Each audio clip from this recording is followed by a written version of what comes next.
Welcome students. Today we are going to discuss the doubt of previous test. यामध्ये जे doubts आहेत त्याविषयी तर बघणारच आहोत. तत्पूर्वी एक सूचना आहे सर्वांना, सूचना वजा विनंती मी करेल सर्वांना. विनंती अशी आहे की कोणीही कोणाचे मार्क्स किती आले यावरती डिस्कस करत बसू नका. तुम्ही फक्त ज्यावेळेस तुम्ही एक्झाम देणार आहात त्यावेळेस तुमचे डाउट्स किती मिनिमम असतील, त्याचबरोबर तुम्ही जेवढे काही क्वेश्चन्स अटेम्प्ट केलेत त्याच्यामध्ये तुमचे एरर्स किती मिनिमम असतील. तर या पुढच्या टेस्ट सिरीजमध्ये तुम्हाला एक काळजी घेत राहायची आहे, ती म्हणजे तुम्हाला मॅक्झिमम क्वेश्चन्स अटेम्प्ट करायचे, ही रेंज वाढवायची आहे. त्यासोबतच फॉर एक्झाम्पल तुम्ही जर 12 क्वेश्चन अटेम्प्ट केले किंवा तुम्ही 20 क्वेश्चन अटेम्प्ट केले तर त्या 20 मधून तुम्हाला एरर्स मिनिमम ठेवायचे आहेत. आता पूर्ण या टेस्ट सिरीजमध्ये आपल्याला पूर्ण मी असंच म्हणेल की आपण रिव्हिजनच करतोय. थोडक्यात आपण झालेल्या सगळ्या चॅप्टरची रिव्हिजनच घेतोय. सो रिव्हिजन घेत असताना तुम्हाला एक काळजी घ्यायची आहे की एरर्स मिनिमम ठेवायची. कारण की तुम्हाला फॉर एक्झाम्पल कुठलाही एरिया तुम्हाला वीक वाटत असेल, जसं की आज या टेस्ट विषयी बोलतो मी, काही विद्यार्थ्यांना डायमेन्शन हा एरिया वीक वाटला तर त्यांनी आता ॲनालाइज करा आणि डायमेन्शनवरती काम करा. फॉर एक्झाम्पल काहींना असं वाटलं असेल की आपल्याला इन्स्ट्रुमेंट्समध्ये आपल्याला थोडंसं अडचण येते, मग त्यांनी इन्स्ट्रुमेंट्सवरती काम करा, त्यांचं डायमेन्शन परफेक्ट असेल त्यांचा. काहींना असं वाटत असेल की आपण एरर ॲनालिसिसमध्ये कमी पडतोय, एरर्समध्ये आपल्याला व्यवस्थित प्रॉब्लेम्स टॅकल होत नाही, तर त्यांनी काय काम करा, एरर्सवरती काम करा. सो तुम्ही ज्यावेळेस क्वेश्चन पेपर पुढची घेणार आहात, म्हणजे स्केलर आणि वेक्टरची टेस्ट देणार आहात, तर तुमचे वीक पॉईंट जे आहेत त्या वीक पॉईंटवरती तुम्ही आत्तापासून काम करायला सुरुवात करा. आणि स्ट्रॉंग पॉईंट तर तुमच्यावाले ते बेनिफिटमध्ये आहेत, ते वाईल्ड कार्ड आहेत, तुम्ही ते कधीही वापरू शकता. पण तुमच्यावाले जे वीक पॉईंट्स आहेत ते वीक पॉईंट्सवरती काम करा आणि तुमचे एरर्स कसे मिनिमम राहतील आणि परफेक्शन कसं वाढत चालेल यासाठी या टेस्ट सिरीज आहे. कोणाला किती मार्क्स पडतात याकडे तुम्ही अजिबातही लक्ष देऊ नका, तुम्ही तुमच्या परफेक्शनकडे लक्ष द्या. कारण की एकच सांगतो, ठीक आहे, असं वाटत असेल तुम्हाला की ज्या विद्यार्थ्यांना ऑफलाईनमध्ये मार्क्स पडत नव्हते त्यांना ऑनलाईनमध्ये मार्क्स पडत आहे, आम्हाला ऑफलाईनमध्ये जास्त मार्क्स पडत होते, आम्हाला ऑनलाईनमध्ये कमी मार्क्स पडत आहे. तुम्ही याचा कुठेही विचार करू नका. ह्या ज्या टेस्ट सिरीज होत आहे या टेस्ट सिरीज तुम्हाला स्वतःला ॲनालाइज करण्यासाठी मी लॉन्च केल्या आहेत.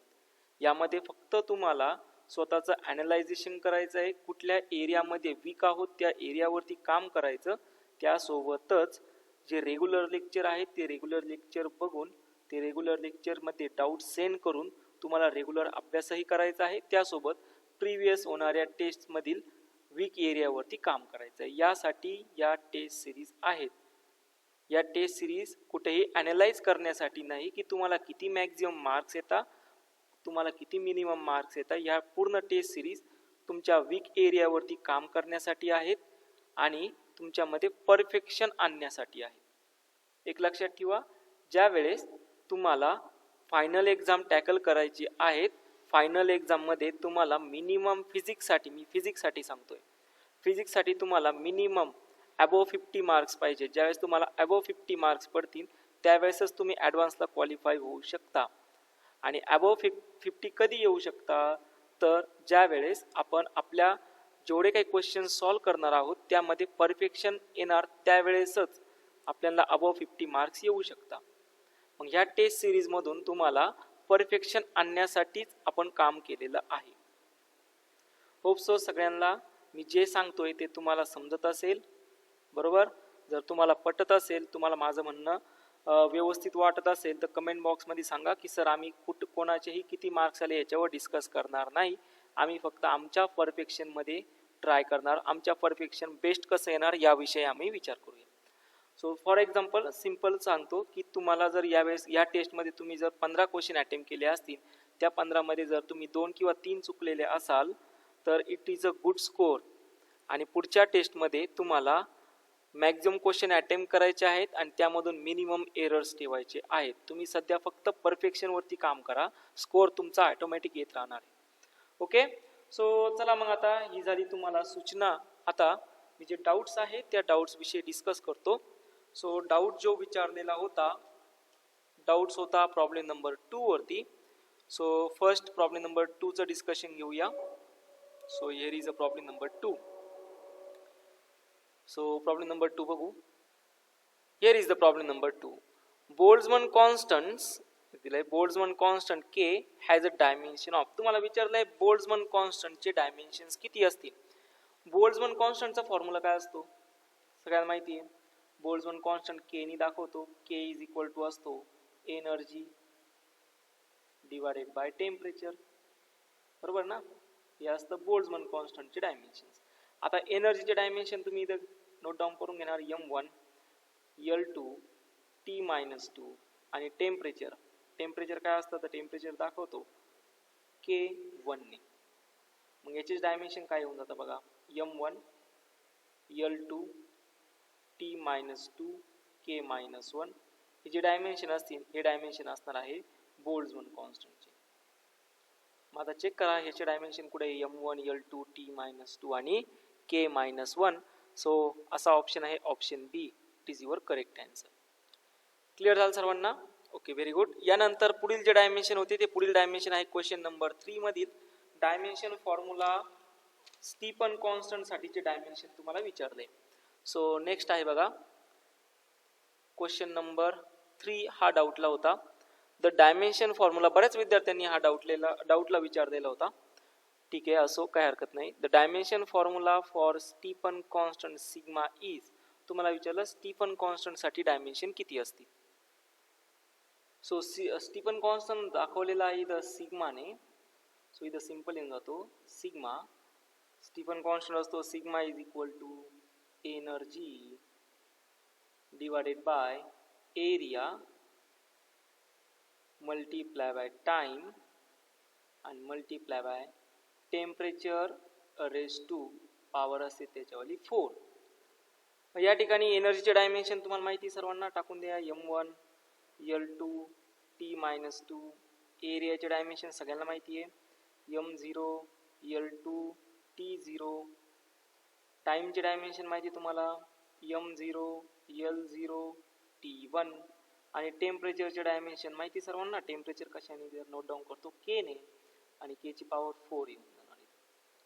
आणि याला जर सॉल्व केलं तर आपल्यावाले जे डायमेन्शन असतात ते येऊन जाता m1 L0 T-3 आणि K⁻⁻4 हे डायमेन्शन असतील स्टीफन कॉन्स्टंटचे.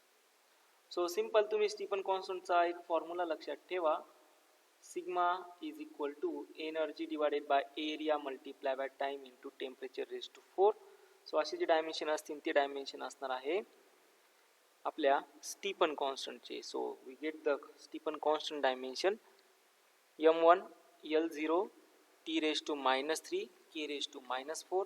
असा ऑप्शन आहे का आन्सर की मध्ये ते पण चेक करणार आहोत. थर्डचा ऑप्शन 1.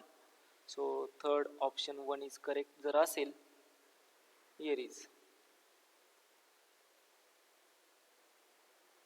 सो थर्डचा ऑप्शन 3 आलेला आहे. तुमच्या आन्सर की मध्ये 3 जर आला असेल थर्डचा ऑप्शन ते तुम्हाला बदलून दिलं जाईल. ओके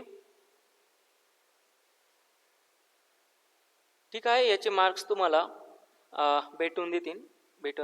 दिले जातील. म्हणजे आता जी तुम्हाला PDF टाकली आहे त्या PDF मध्ये त्याचे काही मार्क्स इन्क्लूड केलेले नाही. सो तुम्हाला याचे मार्क्स इन्क्लूड करून एक नवीन PDF टाकली जाईल. ठीक आहे. सो याचा ऑप्शन 3 येणार नाही. याचा ऑप्शन काय असेल फर्स्ट असेल. हे झालं याच्यावर करेक्शन. ओके हो. सो नेक्स्ट प्रॉब्लेम नंबर 4 घेऊया. प्रॉब्लेम नंबर 4 हा विद्यार्थ्यांनी डाऊटला विचारलेला होता. तो आहे the dimension formula for specific heat is. तुम्हाला विचारलं स्पेसिफिक हीट साठी डायमेन्शन फॉर्म्युला किती असेल. सो स्पेसिफिक हीट दाखवली जाते C ने. C इज इक्वल टू असतो Q/m multiply by delta T. आता या ठिकाणी Q म्हणजे हीट असते. हीट कशाच्या फॉर्म मध्ये दाखवली जूल मध्ये म्हणजे एनर्जी झाली. m म्हणजे असेल मास आणि डेल्टा T हे असतं change in temperature. Okay so तुम्ही सिंपल या ठिकाणी हीटचे डायमेन्शन टाकणार. हीटचे डायमेन्शन काय असतात. हीट म्हणजे एनर्जी असते m1 L2 T-2. त्यानंतर या ठिकाणी मास आहे.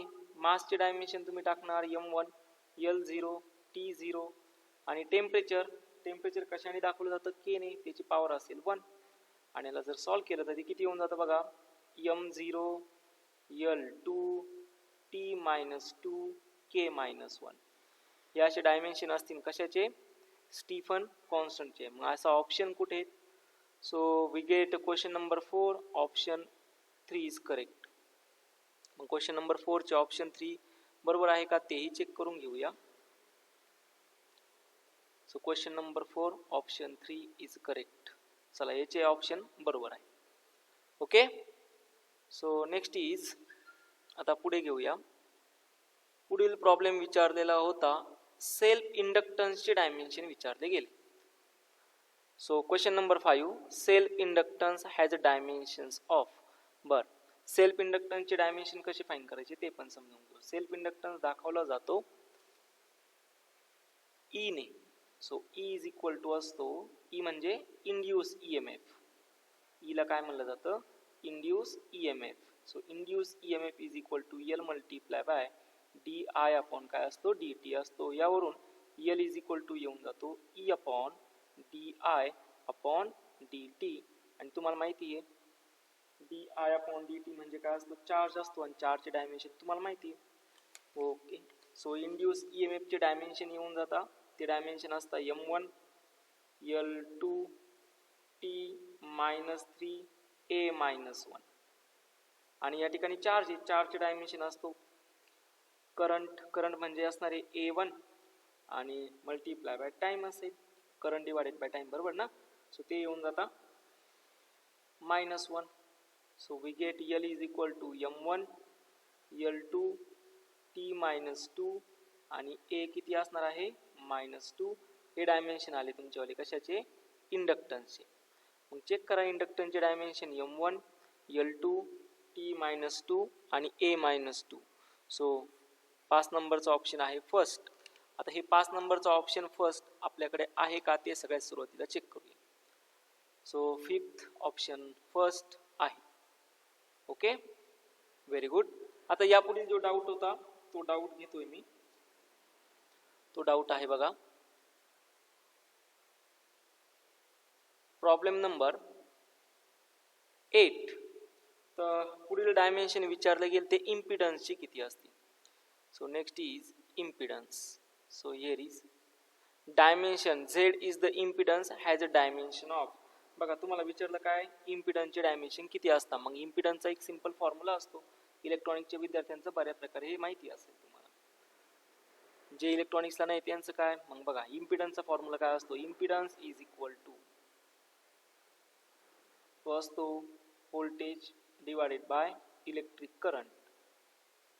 हा सिंपल कशाचा फॉर्म्युला आहे, इम्पिडन्सचा फॉर्म्युला आहे. मग आता या ठिकाणी आपल्याला इलेक्ट्रिक करंटचे डायमेन्शन तर माहिती आहे, बरोबर ना.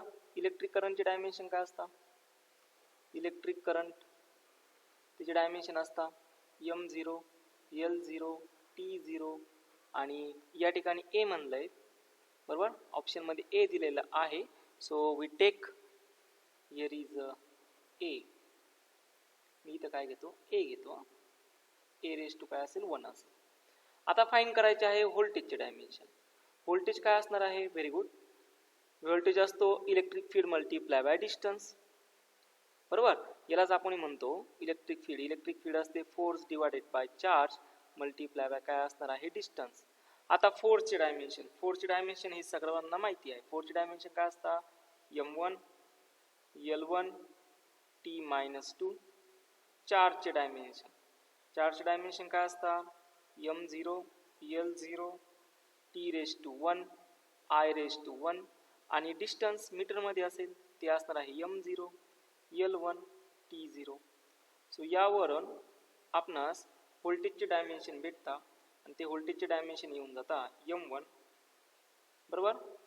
हा L1 आणि हा L1 आले L2, इथं L1 आणि हा L1. त्यानंतर इथं असणार आहे T रेज टू -1 वरती जर गेला तर तो येऊन जातो T रेज टू -3 म्हणजे -2 प्लस -1 आणि I रेज टू किती असणार आहे, -1. हे कशाचे डायमेन्शन झाले, व्होल्टेजचे. मग आता तुम्हाला फॉर्म्युला माहिती आहे, काय फॉर्म्युला बघा. व्होल्टेजचे डायमेन्शन भेटले, इलेक्ट्रिक करंटचे डायमेन्शन भेटले, इम्पिडन्स मध्ये टाकून देऊया. काय येऊन जातं बघा, चला व्होल्टेजचे dimension M1 L2 -3 I -1. Okay, या ठिकाणी तुम्ही इथं ए घ्यायचा, इथे काय घ्यायचा, ए घ्यायचा. Okay, so here is A, here is also A, आणि here is also A. Okay, next electric करंटचे dimension m0, L0, T0, a⁻1. तर काय होऊन जातं बघा, m1, L2, T⁻−3, a⁻². हे डायमेन्शन आले कशाचे, स्टीफन कॉन्स्टंटचे. मग आता हे स्टीफन कॉन्स्टंटचे आलेले dimension m1, L2, T⁻3, a⁻². मग आता हे ऑप्शन असतो आपल्याला, ऑप्शन आहे ऑप्शन बी, m1, L2, T⁻−3, a⁻². Option कोणचा आला, ऑप्शन बी आला. 8 नंबरचा ऑप्शन बी चेक करूया. So 8 number option be here is आलाय तुमच्याला 8 नंबरचा ऑप्शन बी. ओके, होप सो सगळ्यांना प्रॉब्लेम व्यवस्थित समजला असेलच असं कन्सिडर करतो. चॅट बॉक्समध्ये टाकत चला समजतंय की नाही. ओके, यानंतर 9 नंबरचा काही विद्यार्थ्यांनी डाऊटला विचारलेला होता. 9 नंबरचा घेऊया. The dimension of 1/CR is. आता तुम्हाला विचारलंय पुढं 1/CR चे डायमेन्शन किती आहे. आता सी म्हणजे काय असतो, कॅपॅसिटन्स. कॅपॅसिटन्सचे डायमेन्शन तुम्हाला माहिती आहे, झालं ना आपला इलेक्ट्रोस्टॅटिक्स मध्ये. त्यानंतर आर म्हणजे काय असतो, रेजिस्टन्स, आणि रेजिस्टन्सचे डायमेन्शनही तुम्हाला माहिती आहे.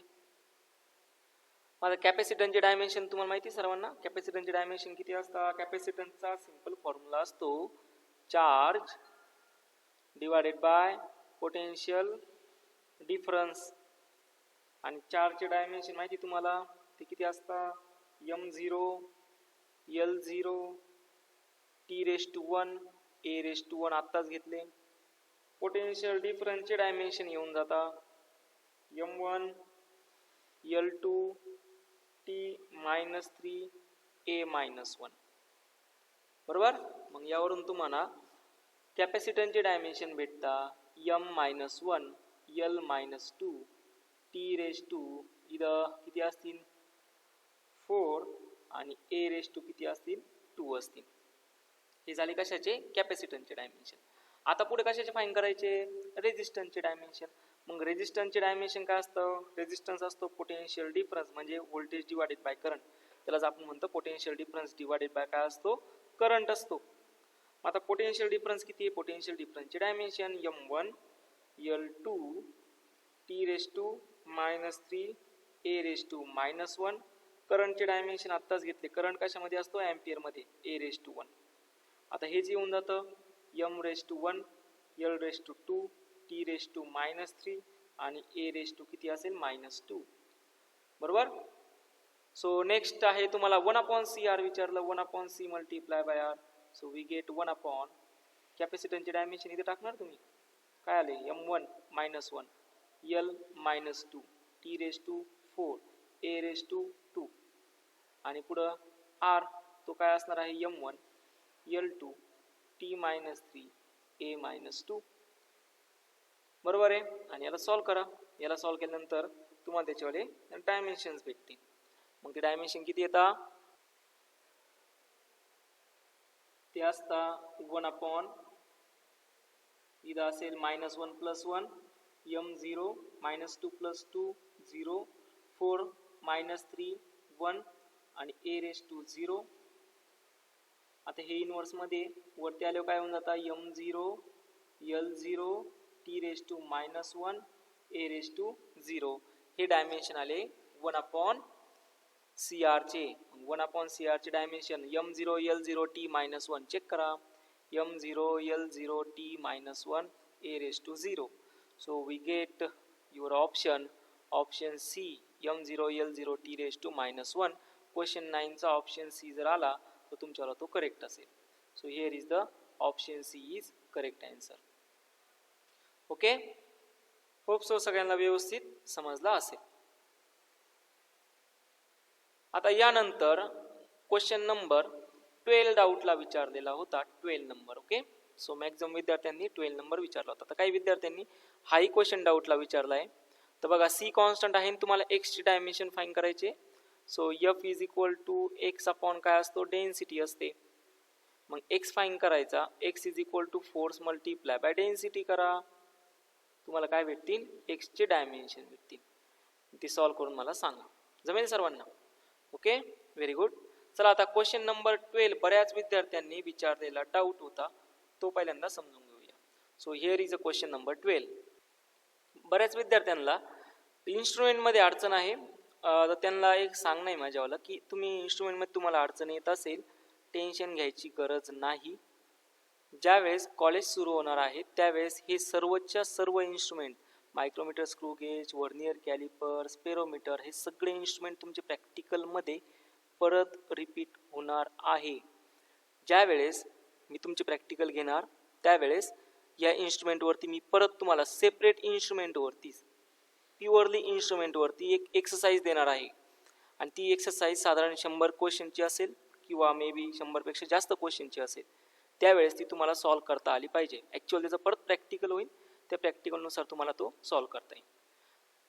काहींना अडचण येत असेल, त्यावेळेस अडचण येत असेल, म्हणजे आता काल क्वेश्चन झालीत, आपली क्वेश्चन पेपर झालीत, त्यावेळी काही विद्यार्थ्यांना आलीत अडचण यामध्ये, कशामध्ये, इन्स्ट्रुमेंटमध्ये.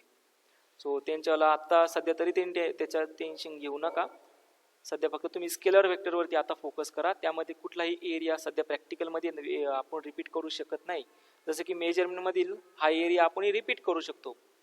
हे कोणचं इन्स्ट्रुमेंट आहे, ती आहे मायक्रोमीटर स्क्रू गेज. हे मायक्रोमीटर स्क्रू गेज आपण रिपीट करू शकतो. पण स्केलर आणि वेक्टरमध्ये असा कुठलाही पार्ट नाही जो आपण प्रॅक्टिकलमध्ये रिपीट करू शकत नाही. त्यासाठी तुम्ही सध्या फोकस करा स्केलर आणि वेक्टरवरती.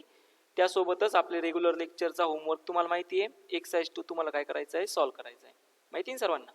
ओके, चला आता टाइम वेस्ट न करता मी 12 नंबरचा क्वेश्चन वाचतो. क्वेश्चन असा आहे बघा, the number of circular division on the shown screw gauge is 50. बघा या ठिकाणी हा एक स्क्रू गेज दिलाय आणि याच्यावरती या सर्क्युलर स्केल आहे. ही जी सर्क्युलर आहे ना, ही सर्क्युलर ही फिरत असते. ओके, याशी रोटेट होत असते. मग यावरती किती डिव्हिजन दिले आहेत, 50 डिव्हिजन दिल्या. मग 50 डिव्हिजन जर दिल्या असतील तर सगळ्यात सुरुवातीला याचा लिस्ट काउंट फाइंड करून घ्यायचा. लिस्ट काउंट कसा फाइंड करतो माहिती आहे तुम्हाला? कसा फाइंड करतो, पिच डिवाइडेड बाय, फॉर्म्युला माहिती आहे ना, पिच डिवाइडेड बाय काय असतो, number of division on circular scale. हा फॉर्म्युला तुम्हाला माहिती आहे. मग लिस्ट काउंट कसं फाइंड करणार, सो नंबर ऑफ डिव्हिजन किती त्या बघणार. सो नंबर ऑफ डिव्हिजन त्या कसे समजून घ्यायचे बघा, मी पुढे प्रॉब्लेम रीड करतो, तुम्हाला लगेच समजेल. It moves 0.5 millimetre on main scale. बघा मेन स्केलवरती किती मूव्ह होतोय तो, 0.5 मिलीमीटर. किती मूव्ह झाला, 0.5 मिलीमीटर. म्हणजे पिच व्हॅल्यू आलेली आहे 0.5. हे पुढे सांगितलं ना त्यांनी, फॉर 1 कम्प्लीट रोटेशन दिलंय बघा, फॉर 1 कम्प्लीट रोटेशन. म्हणजे एका कम्प्लीट रोटेशनसाठी मेन स्केलवरती किती मूव्ह झालाय तो, 0.5 मिलीमीटर. सो आपली पिच जी व्हॅल्यू आली, पिच माहिती सगळ्यांना, 1 रोटेशनसाठी मेन स्केलवरती येणाऱ्या डिव्हिजन्स, आणि मेन स्केलवरती किती डिव्हिजन्स आल्या, 0.5. आणि number of division on circular scale तर ऑलरेडी दिले आहेत तुम्हाला, ते किती आहे, 50. सो 0.5 डिवाइडेड बाय काय करणार, या ठिकाणी तुम्ही 50 करणार, आणि 50 केल्यानंतर तुम्हाला काय भेटेल, लिस्ट काउंट भेटेल. So here we take 50. So we get least count 0.01. कशामध्ये येतो तो, मिलीमीटरमध्ये. ऑब्विसली याचा सेंटीमीटरमध्ये किती असणार आहे, 0.001 सेंटीमीटरमध्ये. 10⁻⁻1 ना, 10⁻⁻1 म्हणजे या ठिकाणी काय होणार, एक 0 शिफ्ट होणार, तो येऊन जातो सेंटीमीटरमध्ये. प्रॅक्टिकल रिडिंग घेत असताना आपण सेंटीमीटरमध्ये घेतो, या ठिकाणी घेत असताना मिलीमीटरमध्ये कॅल्क्युलेशन करणार आहोत. चला मग आता लिस्ट काउंट भेटला, बरोबर झालं. पुढे बघूया. एका रोटेशनसाठी आलं 0.5 millimetre on main scale for 1 complete rotation, and main scale has 1/2 again 0.5 millimetre marks. So main स्केलवरती आता बघा 1/2 म्हणजे किती असतो, 0.5. म्हणजे मेन स्केलवर आता किती मार्क झाला, ज्यावेळेस याने 0.5 एक रोटेशन केलं त्यावेळेस मेन स्केलवर पहिलं रिडिंग किती आलं, 0.5 मिलीमीटर.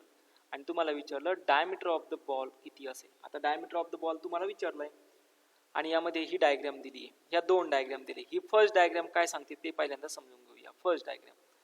सो फर्स्ट डायग्राम जर व्यवस्थित बघितले तर याला स्टड म्हणतात. हे दोन्ही काय स्टड आहेत. आता हे दोन्ही स्टड या पॉइंटला एकदम अटॅच झाले, फिक्स झाले. ज्यावेळेस फिक्स झाले त्यावेळेस काय व्हायला पाहिजे होतं, इन्स्ट्रुमेंटमध्ये ऑब्विसली एरर असायला नको. काय पाहिजे, इन्स्ट्रुमेंटमध्ये 0 एरर पाहिजे. इन्स्ट्रुमेंटमध्ये 0 एरर असेल तरच ते इन्स्ट्रुमेंट आपण यूज करू शकतो. बट या केसमध्ये काय झालंय, तर हा जो 0 दाखवला गेलाय, हा 0 दाखवत असताना सर्क्युलर स्केलवरती रिडिंग आली. किती आली आहे, 5 रिडिंग आली. इथं किती सर्क्युलर स्केलवरती किती रिडिंग यायला हवी होती, 0. पण सर्क्युलर स्केलवरती किती रिडिंग आली आहे, 5. आता ज्यावेळेस सर्क्युलर स्केलवरती 5 रिडिंग येते दोन्ही स्टड अटॅच केल्यानंतर, त्यावेळेस आपण सिंपल म्हणत असतो की इन्स्ट्रुमेंटमध्ये एरर आहे, इन्स्ट्रुमेंटमध्ये काहीतरी एरर आहे. आणि तो एरर जो असतो त्या एररला नाव असतं तो म्हणजे इन्स्ट्रुमेंट 0 एरर करून घेणं. म्हणजे सगळ्यात सुरुवातीला आपल्याला काय करावं लागेल, तर इन्स्ट्रुमेंट 0 एरर करावं लागेल. मग आता 0 एरर कसा केला जातं बघा. 0 एररसाठी एक फॉर्म्युला आहे, तोच ऑब्विसली सर्व ठिकाणी यूज करतो. मी या ठिकाणी लिहितो बघा. 0 एरर हा फॉर्म्युला तुम्ही लक्षात ठेवायचा. 0 एररसाठी फॉर्म्युला आहे मेन स्केल. मी काही विद्यार्थ्यांना ज्यावेळेस जीईच्या विद्यार्थ्यांना प्रॅक्टिकल लॅबमध्ये घेऊन गेलो त्यावेळेस मी तुम्हाला सांगितलं असेल. 0 error is equal to main scale plus इथं असतं circular scale multiply by least count. याला आपण असं पण लिहितो 0 एरर इज इक्वल टू असतो ए प्लस, ओके, या ठिकाणी ए प्लस पुढे असणार आहे बी इंटू लिस्ट काउंट. हा असतो 0 एररचा फॉर्म्युला. बरोबर. मग आता 0 एरर चेक करूया इन्स्ट्रुमेंट मध्ये. बघा तुम्हाला सांगितलंय ही एज ज्या ठिकाणी मॅच होते, ही एज कुठं मॅच झाली आहे, 0 ला. म्हणजे मेन स्केलची रिडिंग किती आली, 0. बघा मी परत सांगतो बरं का, लक्ष द्या इकडे सर्वांनी. हे अतिशय महत्वाचं आहे. इन्स्ट्रुमेंटमध्ये बऱ्याच विद्यार्थ्यांना अडचण असते. मी काय सांगितलंय, एज जिथं मॅच झाली पहिल्यांदा ती असेल मेन स्केल. इथं जी आहे ती आहे याच्यावाली मेन स्केल. आणि ही जी फिरते याला म्हणायचं असतं सर्क्युलर स्केल. मग मेन स्केलवरती एज कुठं मॅच झाली, 0 ला. मग मेन स्केलची रिडिंग आली 0. सर्क्युलर स्केलवरती किती रिडिंग दिसत आहे बघा. ही जी लाईन आहे ना, या लाईनला जी एक्झॅक्ट मॅच लाईन होते बघा, परत एकदा सांगतो समजून घ्या व्यवस्थित. तुम्हाला जर दिसत नसेल तर थोडं झूम करून दाखवतो. आता दिसतंय सर्वांना, दिसत असेल बघा. ही जी लाईन जिथं मॅच झाली, ही लाईन इथं मॅच झाली, ही असेल तुमची सर्क्युलर स्केलवरची रिडिंग. परत एकदा सांगतो बघा. ही जी हॉरिझॉन्टल लाईन आहे मेन स्केलवरची, हॉरिझॉन्टल लाईन सर्क्युलर स्केलच्या ज्या डिव्हिजनला मॅच होते ती असते तुमच्यावाली सर्क्युलर स्केलची रिडिंग. किती नंबरच्या डिव्हिजनला मॅच झाली, 5. म्हणजे तुमची सर्क्युलर स्केलवरती रिडिंग किती आलेली आहे आता, 5. मग या ठिकाणी तुम्ही सिंपल घेणार, सर्क्युलर स्केलवरती किती रिडिंग आली, 5. सो इथं असेल 5 आणि लिस्ट काउंट किती आहे, 0.01. सो तुम्हाला 0 एरर भेटला बघा. आता इन्स्ट्रुमेंटमध्ये 0 एरर किती आला, 0 एरर किती आहे, 0.05 मिलीमीटर एवढा एरर आहे. आता प्रश्न उरतो, हा एरर ऍड होणार आहे की सबस्ट्रॅक्ट होणार आहे. तो ऍड होणार आहे की सबस्ट्रॅक्ट होणार आहे हे कसं समजायचं बघा. इन्स्ट्रुमेंटचं रिडिंग्स बघायचं. मग इन्स्ट्रुमेंटचे रिडिंग बघत असताना या ठिकाणी ऑब्झर्व करायचा, 0 याच्या पुढे आलेला आहे की याच्या मागे आलेला आहे. जर 0 याने कंप्लीट झाकून टाकलेला असता तो आपण ऍड केला असता, पण आता या ठिकाणी तो याच्या पुढे, म्हणजे एवढी डिव्हिजन जे आहेत ना या दोघांमध्ये, एवढ्या डिव्हिजनमध्ये, हा एवढ्या डिव्हिजनमध्ये एरर आहे 0.05 मिलीमीटर. आणि ज्या वेळेस आपण याने कुठल्याही रिडिंग काउंट करणार आहोत, काउंट करण्याच्या वेळेस यामधून ही जी 0 एरर आलेला आहे, हा जो 0 एरर आलाय, हा एरर काय करायचा आपल्याला, सबस्ट्रॅक्ट करायचा आहे. हा 0 एरर काय करायचा आता, सबस्ट्रॅक्ट करायचा. क्लिअर होतंय. होपसो सगळ्यांना हा प्रॉब्लेम इथं समजला असेल. सो आता तुम्हाला काय काय भेटलं या ठिकाणी, लिस्ट काउंट भेटला. अजून काय भेटलं, 0 एरर भेटला. 0 एरर किती आला, 0.05 आला. आता पुढे काय करणार, सो सो आता चालूया आपण या आपल्या सेकंड डायग्रामकडे. सेकंड डायग्राम मध्ये त्यांनी ऍक्च्युअल मेजर केलंय बघा, ते इथं सांगितलंय त्यांनी. मेन स्केलवरती ज्या वेळेस एक रोटेशन झाल्यानंतर, म्हणजे मे बी हा बॉल या ठिकाणी इथं प्लेस केला असेल, या ठिकाणी असा हा बॉल प्लेस केला असेल, बरोबर, आणि याला रोटेट केला असेल, आणि ज्यावेळेस याला रोटेट केला असणार आहे त्यावेळेस मेन स्केलवरती आता मार्क आलेला आहे बघा. एका रोटेशनसाठी मेन स्केलवरती किती येत आहे? 0.5 मिलीमीटर. आता या ठिकाणी आपल्याला किती रिडिंग दिसत आहे? 2 दिसत आहे. म्हणजे मेन स्केल वरती किती रिडिंग आली? 2 साठी किती रोटेशन्स लागले? 0.5 मिलीमीटर एका रोटेशन मध्ये. याला तुमच्यावाली व्हॅल्यू ए किती आला? 2 मल्टिप्लाय बाय 0.5 मिलीमीटर. याली रिडिंग ए. ओके. आता रिडिंग बी फाइंड करायची. बी म्हणजे सर्क्युलर स्केलवरती. मग चेक करा या हॉरिझॉन्टल लाईनला किती नंबरची लाईन मॅच होते? 25. सो इथं आलेला आहे 25. मग आता झिरो एररचा फॉर्म्युला, आपल्या झिरो एररचा नाही म्हणता येणार, ऍक्च्युअल जी रिडिंग घेत असतो आपण ज्यावेळेस हा बॉल प्लेस केला त्यावेळेसचा रिडिंगचा फॉर्म्युला सेम जो झिरो एररचा होता तोच, A plus B multiply by least count. आता ए व्हॅल्यू किती आली रे? ए व्हॅल्यू आलेली आहे 2 मल्टिप्लाय बाय 0.5 म्हणजे 1/2 मिलीमीटर, प्लस बी रिडिंग किती आलेली आहे? 25 मल्टिप्लाय बाय 0.001 0.001 ते सेंटीमीटर मध्ये 0.01 मिलीमीटर मध्ये. 2 and 2 गेट कॅन्सल, त्याला 1, आणि इथं आलेला आहे 0.25. तुमचा जी रिडिंग घेतली ज्यावेळेस हा बॉल तुम्ही इथं मेजर केला, बॉल ज्यावेळेस मेजर केला इथं प्लेस केल्यानंतर त्याची जी डायमीटर आली ती डायमीटर आलेली आहे 1.25 मिलीमीटर. मग आता काहींचा असा आन्सर आला असेल त्यांनी लगेच या ठिकाणी टिक केला असेल, ते आला तुमच्यावाला 1.25 मिलीमीटर. मग तुम्ही म्हणणार सर आमचा ऑप्शन तर बरोबर आला. पण एक काळजी घ्या, आपण या ठिकाणी काय फाइंड केला आहे? झिरो एरर फाइंड केला ना, हा झिरो एरर. मग हा झिरो एरर का आपण शो साठी फाइंड केलाय का? याचं काहीतरी काम असेलच ना. अरे 0.05 मिलीमीटर एवढा एरर आहे इन्स्ट्रुमेंट मध्ये बाळांनो. तुमचा आन्सर आलाय 1.25 मान्य आहे, पण ह्या एररचं काहीतरी काम आहे ना. हा एरर एवढा ऍडिशनल एरर आहे इन्स्ट्रुमेंट मध्ये, एवढा ऍडिशनल एरर आहे, तो तुम्हाला यामधून सबस्ट्रॅक्ट करावा लागणार आहे. या 1.25 मधून एवढा ऍडिशनल एरर सबस्ट्रॅक्ट केल्यानंतर तुमच्यावाला करेक्ट आन्सर येणार आहे. बऱ्याच वेळेस विद्यार्थी या ठिकाणी गफलत करत असतात. काय गफलत करता? की तुमच्यावाला आन्सर आलं 1.25 मिलीमीटर, तुम्ही लगेच घाई करता माझ्यावाला आन्सर आलं 1.25 मिलीमीटर, आणि जर तुमच्यावाला आन्सर त्या आन्सर की मध्ये नसेल तर आपण काय म्हणतो की आन्सर की रॉंग आहे. पण तुम्ही कोणीही याची काळजी करत नाही. कशाची? काय इन्स्ट्रुमेंट मध्ये एरर किती वाढलेला होता? किती वाढला इन्स्ट्रुमेंट मध्ये एरर? 0.05 मिलीमीटर. आणि तो एरर सबस्ट्रॅक्ट कोण करणार? तो आपल्यालाच करावा लागणार आहे. तो एरर सबस्ट्रॅक्ट केल्यानंतर तुमच्यावाला ऍक्च्युअल आन्सर असतं. सो आता या ठिकाणी तुम्हाला ऍक्च्युअल आन्सर भेटेल. ते ऍक्च्युअल आन्सर असणार आहे बघा, ऍक्च्युअल डायमीटर. ऍक्च्युअल डायमीटर किती असणार आहे? जी तुम्ही डायमीटर मेजर केली इन्स्ट्रुमेंटनी, डायमीटर मेजर, आणि मायनस काय करायचा? एरर काढून टाकायचा त्यामधून, कारण की ऍडिशनल एरर आहे, झिरो एरर. हा एरर काय करणार? सबस्ट्रॅक्ट करणार. ऍक्च्युअल रिडिंग किती आली? 1.25. एरर किती सबस्ट्रॅक्ट करायचा आहे? 0.05. आता तुमच्यावाला ऍक्च्युअल आन्सर असणार आहे 1.20 मिलीमीटर. याच ठिकाणी बरेच विद्यार्थी गफलत करत असतात.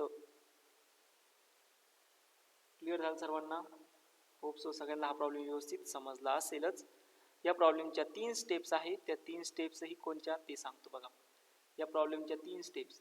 First step, micrometer screw gauge जर असेल, कुठलंही इन्स्ट्रुमेंट असेल, त्याचा सगळ्यात सुरुवातीला लिस्ट काउंट फाइंड करणं. मग मायक्रोमीटर असेल तर pitch divided by number of division on circular scale. Vernier calliper असेल तर number of division divided by number of, म्हणजे त्या वर्नियर कॅलिपर जर असेल तर अशी विंडो असते, त्यामध्ये ही मेन स्केल असते. मेन स्केलवरती ज्यावेळेस दोन्ही जॉज कनेक्ट केल्या जातात त्यावेळेस actual reading on main scale divided by total number of division on vernier scale, आणि total number of division on vernier scale असतात 10. हे झालं तुमच्याला वर्नियर कॅलिपर मध्ये. ही झाली तुमच्यावाली स्टेप फर्स्ट. स्टेप सेकंड असते इन्स्ट्रुमेंट मधला झिरो एरर काढणं. आणि झिरो एररसाठी फॉर्म्युला लक्षात ठेवा, A plus B multiply by काय असतो, लिस्ट काउंट. ए ला काय म्हणलं जातं, A is the main scale reading. A ला काय म्हणायचं, मेन स्केल रीडिंग. बी ला काय म्हणणार, बी असेल त्यावाली जर आपल्याकडे इन्स्ट्रुमेंट हे मायक्रोमीटर स्क्रू गेज असेल तर ती असेल त्याच्यावाली सर्क्युलर स्केल रीडिंग. आणि जर व्हर्नियर कॅलिपर असेल तर ती असेल त्याच्यावाली व्हर्नियर स्केल रीडिंग. आणि लिस्ट काउंट या ठिकाणी फाइंड केला तो. ही झाली याच्यावाली सेकंड स्टेप. आता राहिलं थर्ड आणि लास्ट स्टेप विषयी. थर्ड स्टेप त्यानंतर असेल याच्यावाली fourth step. So third step काय सांगते बघा. थर्ड स्टेप असेल तर या ठिकाणी आपण रीडिंग मेजर करणार आहे. जसं की मी या ठिकाणी डायमीटर मेजर केली, त्याला म्हणतो मी measure reading. So here is measured reading. मग आता ही मेजर रीडिंग कशी घेतली जाते, सेम फॉर्म्युला झिरो एरर सारखाच, A plus B multiply by least count एवढा सेम फॉर्म्युला. फॉर्म्युल्यामध्ये कुठेही चेंजेस नाही. आणि लास्ट फॉर्म्युला तो म्हणजे ऍक्च्युअल रीडिंग. Actual reading. आणि ऍक्च्युअल रीडिंग काय असणार आहे, मेजर्ड रीडिंग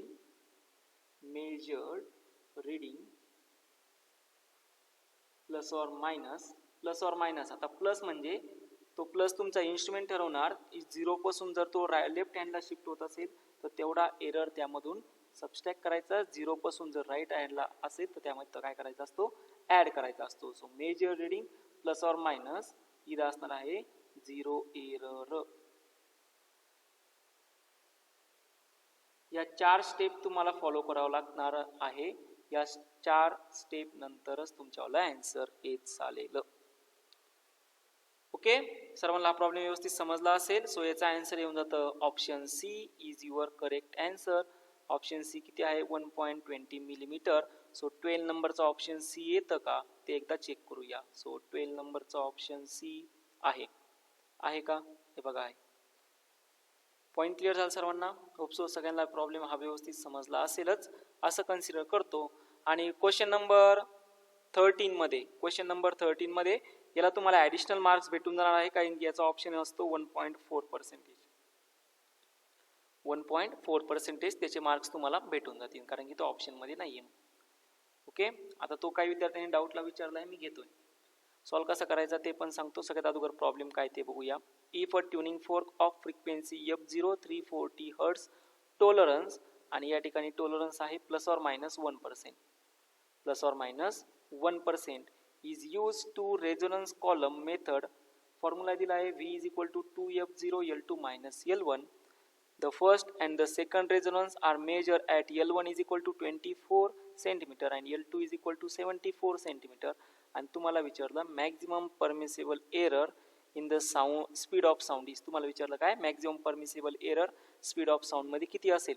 फॉर्म्युला तुम्हाला दिलाय, तो फॉर्म्युला परमिसिबल एरर मध्ये घेतो, म्हणजे delta V upon V max fine करायचा आहे. इज इक्वल टू असेल तो delta F0 upon F0 plus पुढे असणार आहे delta L plus delta L divided by असणार आहे L2 मायनस L1 असेल. मग डेल्टा F0 अपॉन F म्हणजे तो किती आला आहे 1/100 प्लस डेल्टा L दिला आहे बघा तुम्हाला 1%, तो घेऊ शकता तुम्ही 0.1 प्लस 0.1 डिवाइडेड बाय 74 मायनस 24. आणि याला जर सॉल्व केलं तर ते येऊन जातं तुमच्याला 1.4%.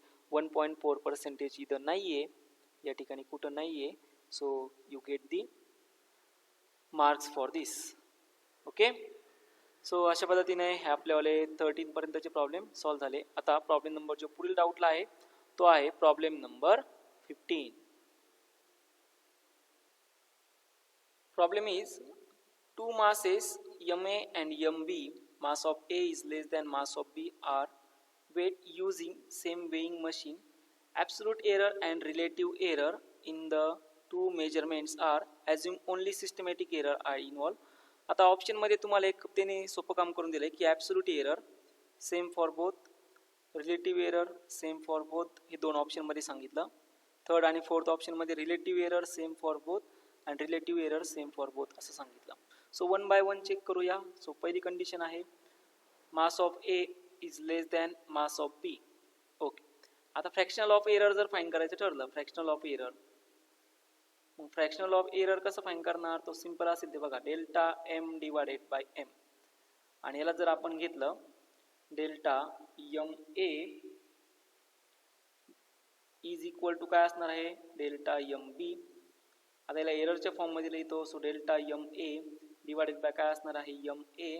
आणि इथं असणार आहे delta M B divided by काय असेल? एम बी असेल. सो या कंडिशनवरून ही कंडिशन फक्त तुम्ही कम्पेअर करायची.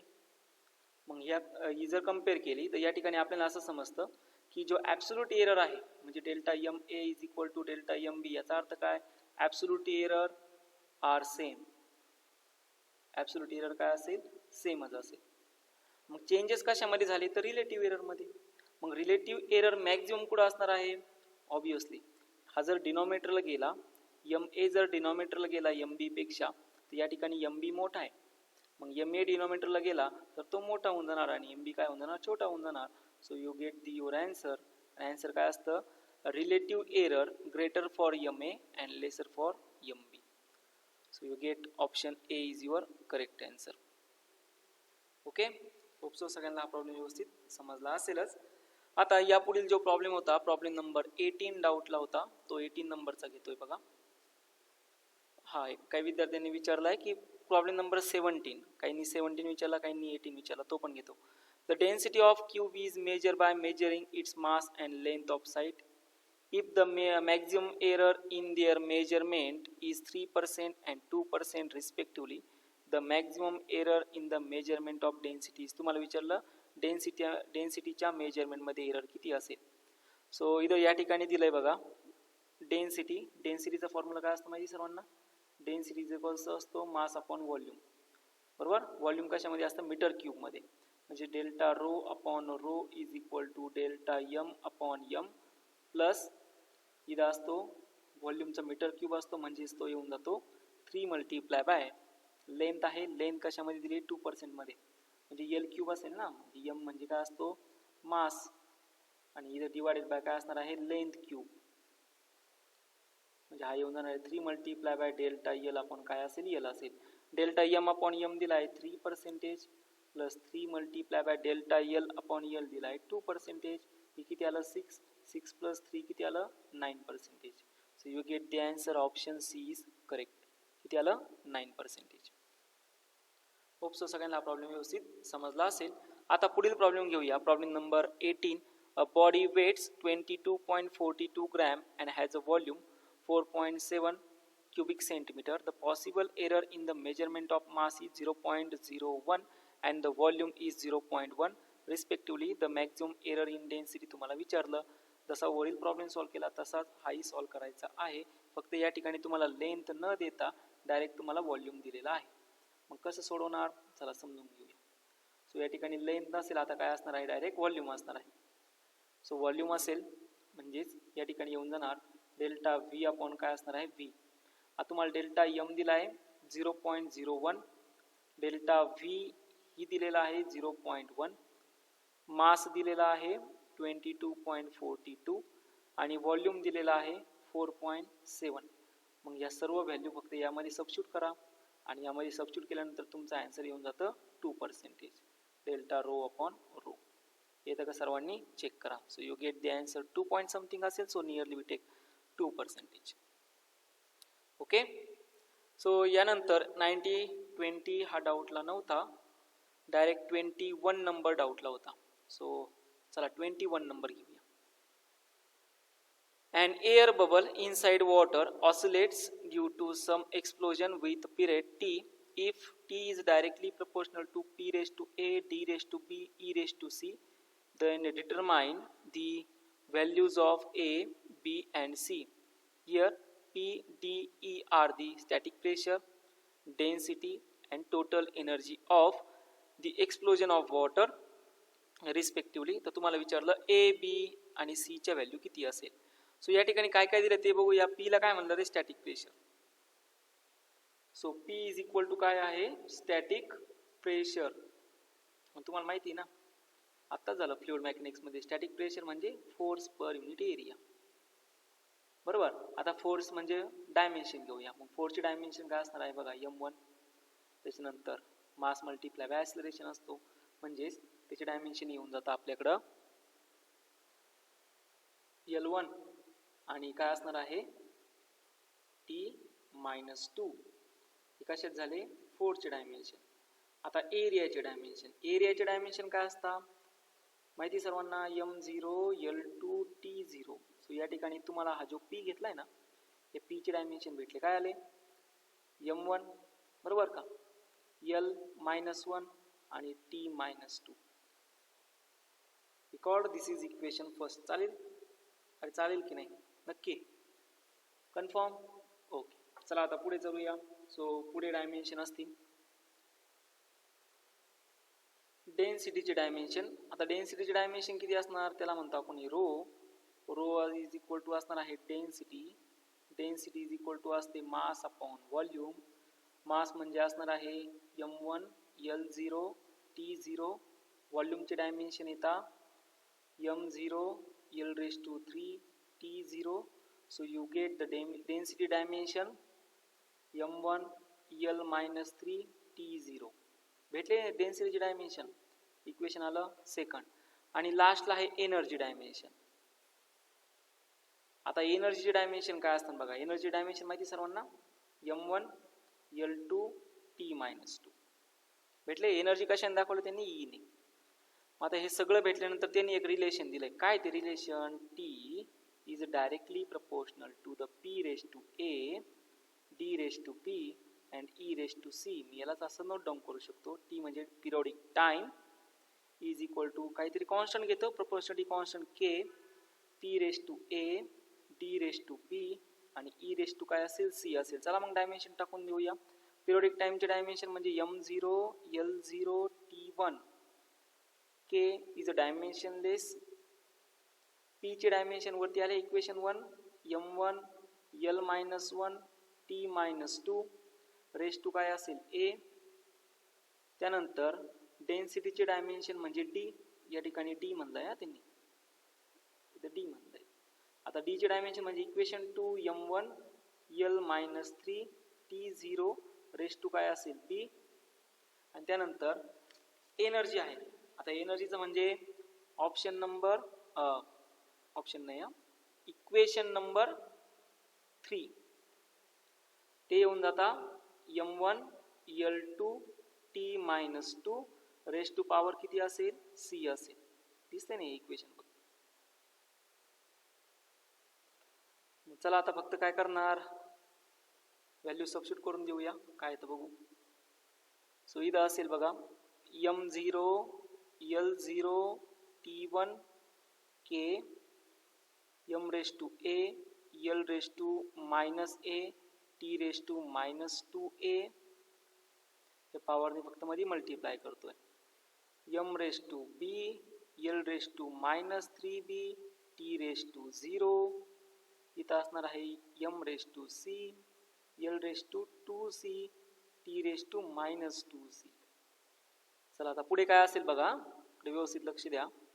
पुढे असेल K, पॉवर इक्वेट करूया A plus B plus C. So m raised to A plus B plus C L raised to minus A minus 3B minus A minus 3B plus 2 multiply bye C आणि T raised to minus 2A minus 2C.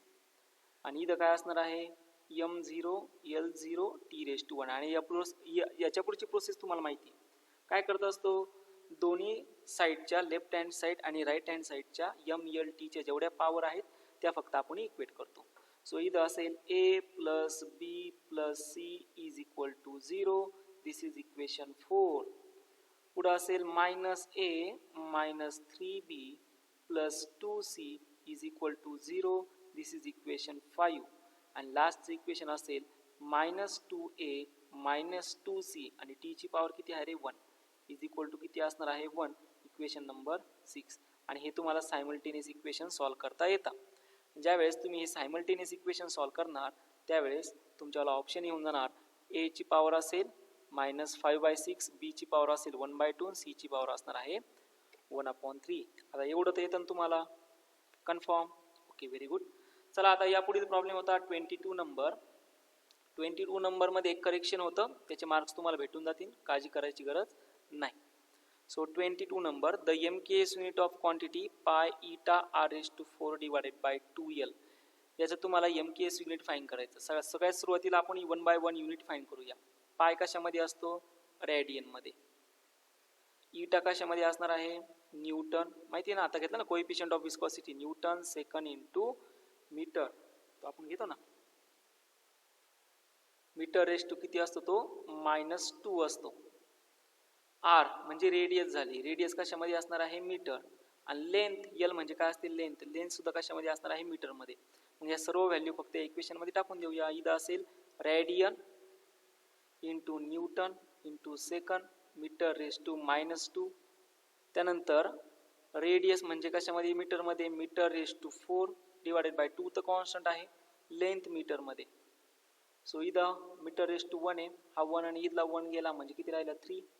आणि हे +3 आणि हे -2 म्हणजे येऊन जातो 1.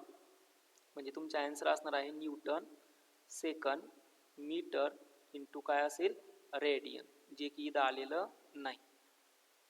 म्हणजे option B is your correct answer. इथं काय पाहिजे होतं? Newton second metre into radian.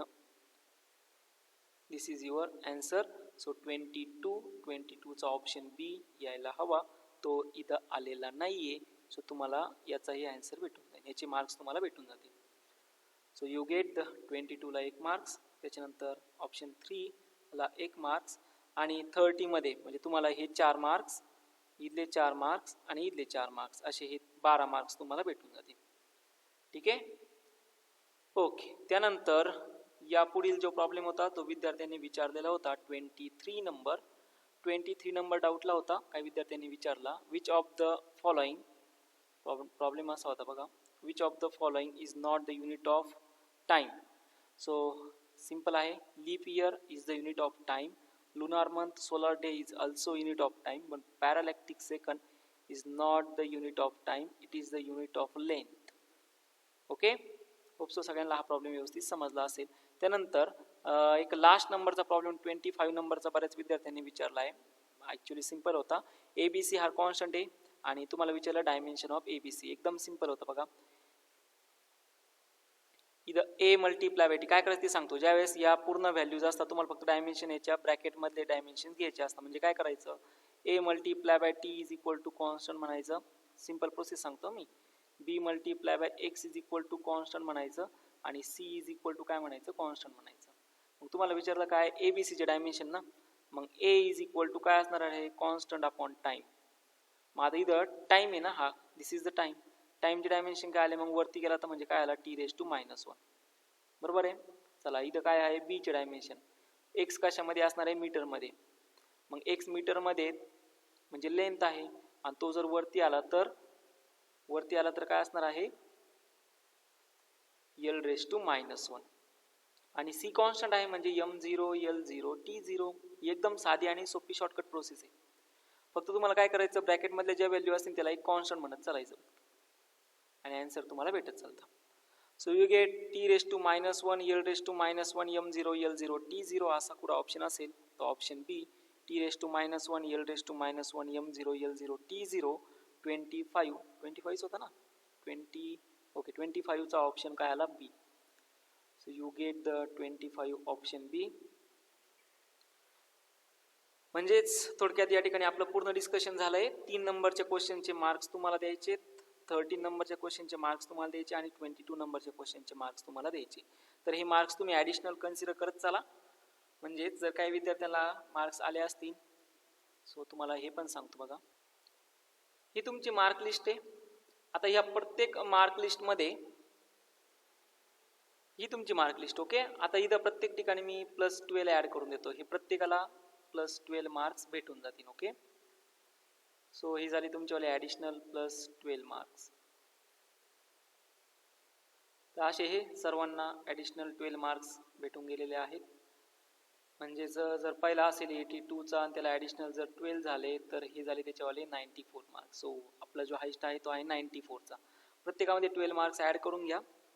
आता मी ॲड न करता म्हणजे तुम्हाला डायरेक्ट याची PDF न सेंड करता डायरेक्ट हे प्रत्येकाला 12 मार्क्स दिलेले आहेत. आता तुमचा 12 मार्कचा ऑप्शन हे मिटला. ओके, सो अशा पद्धतीनं आपण कालच्या झालेल्या टेस्टचं डिस्कशन केलेलं आहे. अजूनही काही विद्यार्थ्यांचे डाऊट्स आलेले नाही बरं का, लक्ष द्यायचं सर्वांनी. डाऊट्स पाठवा IITच्या विद्यार्थ्यांनी खास करून. आणि आता जसं मी तुम्हाला सांगितलं आहे, एक्सरसाइज 2 मी तुम्हाला सर्वांना सॉल्व करायला सांगितला होता. तुम्हाला एक्सरसाइज 2 मी सॉल्व करायला सांगितलं आहे. तर अजूनही काही विद्यार्थ्यांचे डाऊट्स आलेले नाही आहेत. तर आता तुम्ही काय करायचं, 20 पर्यंतचे तुम्ही सॉल्व केले असतीलच. आजचा होमवर्क मी तुम्हाला सांगतो या, म्हणजे उद्या 10 वाजेपर्यंत मला जे रिमेनिंग प्रॉब्लेम्स आहे ना 21, 22, सो 21 पासून पुढील कुठपर्यंत बघा, 21, 22, 25 डायरेक्ट अप टू 34 पर्यंत. 34 पर्यंत आता हे सर्वांनी डाऊट्स मला सेंड करायचे. उद्या सकाळी 9 वाजेपर्यंत 34 पर्यंतचे सर्व डाऊट्स माझ्याकडे आले पाहिजे. एक्सरसाइज 2 मधील सर्वांचे परत एकदा सांगतो.